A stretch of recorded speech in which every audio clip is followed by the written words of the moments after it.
اتفضل. بالنسبه للبيلدونج رقم واحد، يعني عشان نص المشوار يعني 90% منه بيخلص ان انت يكون معاك البي اينس. تمام. تمام. البي اينس او البيتس فاي. تمام، ده حلو. رقم واحد. ده نص ثلاث ارباع المسافه. ده اهم ورقه بالظبط. انت بتحتاجها في الليله اه. دي كلها. لما لو سمحت الصوت بس عشان ده رقم واحد. تمام.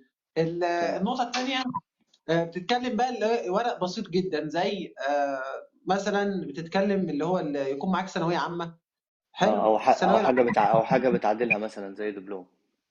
اه، حاجه بتعملها زي دبلوم. حلو. بالظبط. وعندك تمام. برضه ايه، شهاده ميلاد بتترجمها. جميل. بالظبط. مم. شهاده ميلاد بتترجمها ايه تاني اقسام؟ شهادة الثانوية وشهادة الميلاد، لو أنت واخد كلية بتترجم شهادة الكلية بص، احتياطي. ما انصحش حد يقدم بالكليه. تمام، خليها بيكون عليها بالثانويه. مشكله. احنا دايما بنقول هي إلا بالثانوي. خلينا بالثانوي نقول بس. بالثانوي، اه. الخطوه اللي بعد كده، عندك في شركات كتيره في مصر.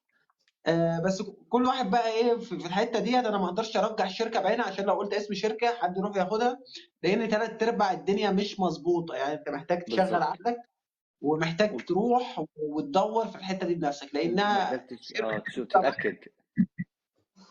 تنصب على على يعني قصه النصب دي، مع يعني خاصه في الوقت الحالي ما فيش اصعب منها، يعني اسهل منها. تمام. بالظبط. اسامه فتحت لنا ساعه وصوته واضح. تمام. تمام، سوري. معاك. البوينت اللي بعد كده يا باشا، يا اما شركه هنا في مصر، على سبيل المثال انا بس بذكر اسم الشركه، لكن انا ما برجحش شركه بعينها. يعني تمام، في حاجه عادي اسمها ممكن ارامكو، وفي شركه اسمها اه. جرين واي وكيرلاند، وفي ناس طلعت معاها. يعني الشركه دي بتوثق لناس قبل كده طلعوا معاها. تمام. تمام، حلو. بس ده إنهم ممكن ينصب، لان في ناس في الكومنتات بتتكلم بتدي ايه، تقييمات مش كويسه عن بالظبط، يقول ما لك انا كل واحد بيتكلم عن تجربته بس. بيبقى معايا، يعني بدون ذكر اسماء، بدون يعني عن تجربه والله واقعيه. معانا شخصيا شركه كنت بقدم فيها. مشيت معاهم كل الورق والدنيا دي كلها، ويا يا جماعه العقد هيجي، يعني بقالي معاهم 4 شهور وكده لحد دلوقتي ايه، ما فيش ايه عقدات. بس في ناس جابت لهم، بس انا شخصيا لسه ما جاليش حاجه. تمام. تمام. لسه مستني رد. يا اما بقى واحد مثلا في المانيا، شخص في المانيا اه. ممكن يساعدك، وده انا عرضت على اصحاب كتير ليا في المانيا.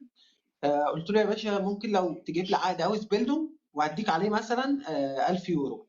جميل. طب ان انت ماشي، بس هيجيبوا لك ازاي؟ هيجيبوا لي ازاي؟ بص يا باشا، اه. العقد ده بيجي مثلا من خلال مثلا مطاعم، من خلال مثلا اوتيلات، على من خلال مثلا مستشفيات، الكلام ده كله.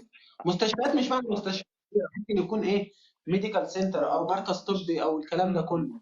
اه زي فبيروح الهاوس يقول له اه. مثلا، يروح مثلا يقول له يتكلم مع صاحب على حسب بقى الشخص ده اللي انت بتكلمه عنده علاقات، او الشخص اللي هو ايه يقدر يتحرك وكده. هيروح يا باشا دلوقتي انا عايز ايه، عايز عقد اوس بيلدونج لواحد انا معايا ورق بتاعه كذا، ومعاه البي ايلز وكذا وكذا وكذا. تمام. اه.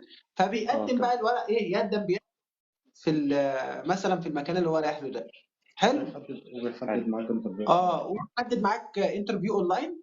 تمام، بيعملوا معاك، تلاقيك شخص مؤهل، يقول لك يا عم تعالى زي الفل، ابعت لك ايه، بيقوم جاي طابع بتاع العقد، بيعملوا سكانر ويبعته لك تمضيه، ويرجع هناك في مكتب العمل يتوثق.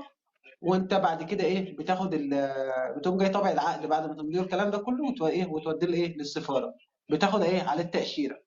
ده نفس اللي بالظبط. هي بتعمله الشركات. بيكون لها بقى ايه ناس بره بتتحرك، يعني الشركات بيبقى لها ايه وسطاء بره ياخد هي نفس الفكرة. هي مثلا نفس نفس الفكرة اللي انت بتعملها، بدل ما انت بتتواصل مثلا مع الشركة او بتتواصل مع المكان اللي عايز تعمل فيه هاوس بيلدونج، بتخلي حد يروح بحيث ان هو دايركت على طول يروح على المكان على طول. تمام. بالظبط. والشركة بتكون وسيط بدل